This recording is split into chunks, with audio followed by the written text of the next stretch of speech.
Sure, having a mansion is a sign of wealth, and owning a private jet lets everyone know that you're rolling in the dough. But there's one thing that rises above all else when it comes to luxury, and that's owning your very own private island. Lounging in the sun with a drink in hand, miles away from the nearest person may sound like a dream, but it's a pricey one. Today, we're going to take a look at how much it actually costs and search for an answer to the big question: is owning a private island actually worth it?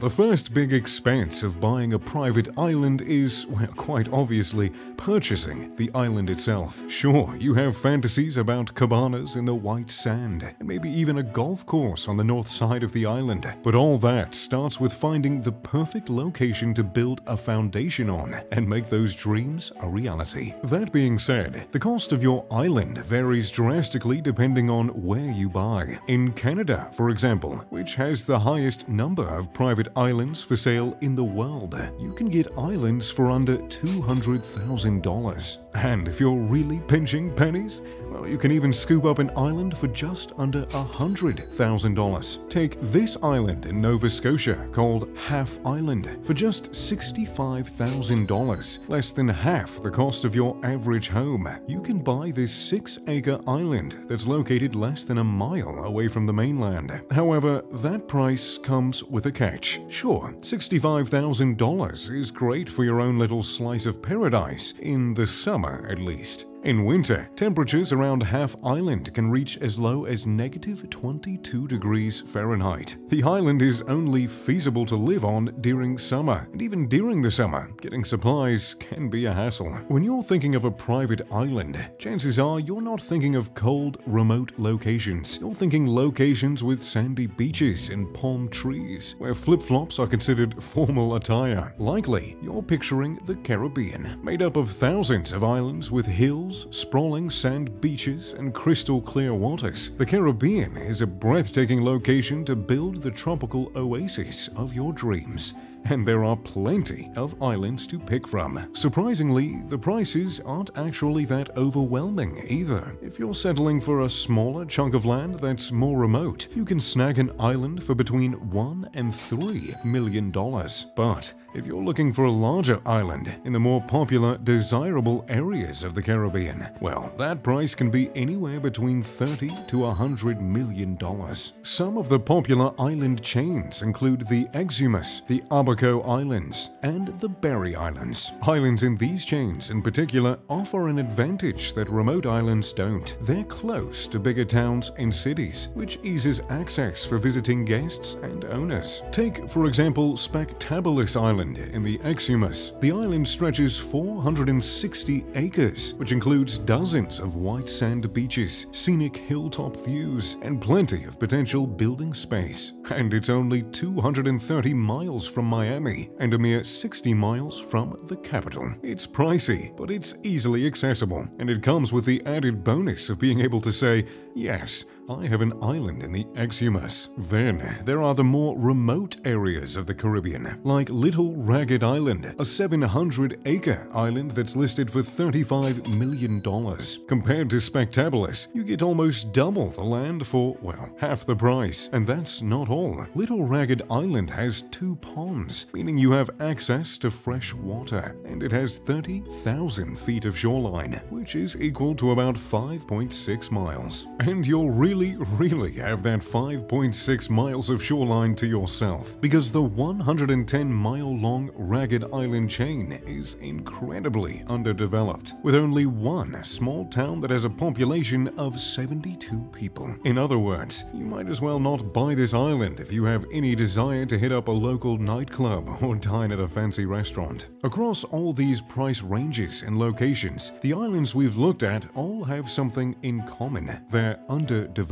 At first, that may not seem like a big deal. If you have enough money to buy a private island, then surely building a house on said island shouldn't be an issue, right? Well, not really. Because when you buy a private island, you're not just paying for the land to build a house on. No.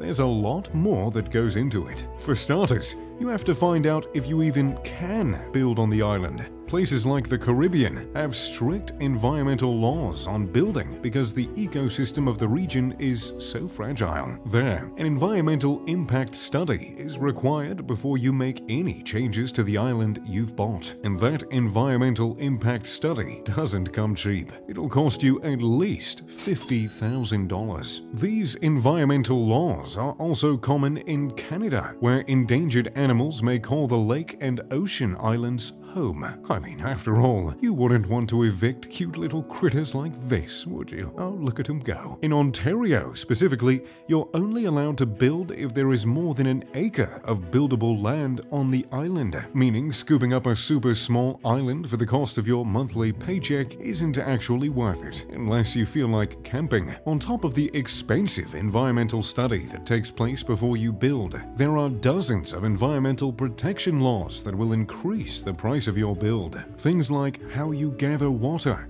how you generate electricity, and how you access the island are greatly regulated in order to protect the beautiful lakes and oceans. So, keep in mind how much that'll run the bill up in addition to the standard cost of building a home. But all environmental stuff aside, there are lots of other logistics to figure out. Firstly, shipping building supplies to the island, which doesn't come cheap. Along with the building supplies, you'll need to get heavyweight building equipment on the island, which requires specific boats. And once you've dropped thousands and thousands of dollars to get the supplies to your doorstep, you need to have skilled contractors, plumbers, and electricians on the island daily. And if your island is miles and miles away from the nearest town with hotels, like Little Ragged Island is in the Caribbean, then you're looking at some massive costs just to get your building crew on site. Plus, you have to actually build a way for your preferred mode of transportation to reach the island. If you want to access the island fast, well, you can build an airstrip, but most estimates put the cost of that somewhere upwards of $1 million. I mean, a helipad is a cheaper option, or you could go with a dock for boats and seaplane access, but these are still going to cost you a pretty penny. That being said, it's a lot easier to buy a developed island rather than an undeveloped one. Take Frozen Cay, located in the Berry Island chain of the Bahamas. The 40-acre island costs $17 million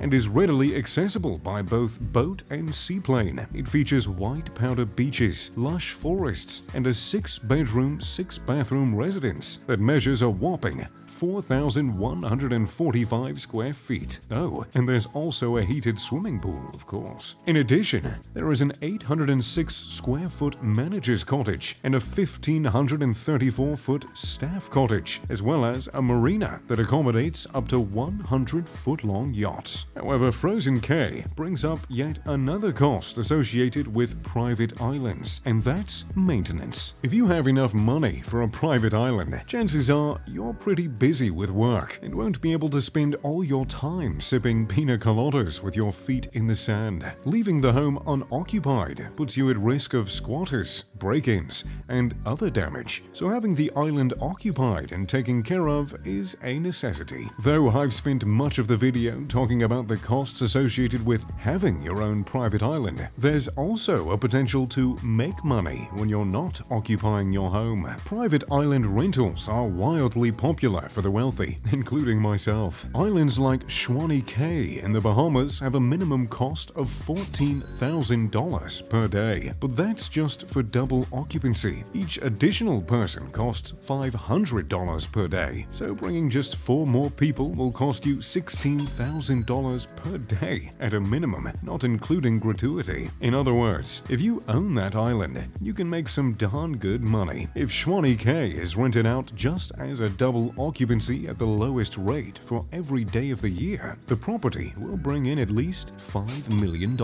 There is that wonderful benefit of additional income that comes with owning a private island, but it'd be wrong of me not to mention the other benefits, which is simply owning a slice of paradise. Having your own escape miles and miles away from the nearest person is a joy like no other. Waking up and walking down to the beach that is yours, sipping wine on the deck that is yours, overlooking the ocean in your underwear if you want, because, well, it's your island. You make the rules. There's all sorts of reasons that people dream of owning private islands. That being said, It's time to answer the big question. Is owning a private island worth it? Well, I suppose that's up to you to decide. Are the insane costs, time-consuming regulations, and painstaking transportation of building supplies and amenities worth lounging on an island you can call home? What do you think? And if you had your own private island, what would you name it? Be sure to let me know in the comments down below. Thanks for watching. If you enjoyed the video, make sure to leave a like and subscribe. As always, I'm Mr. Luxury. Pip pip, de doodly doo.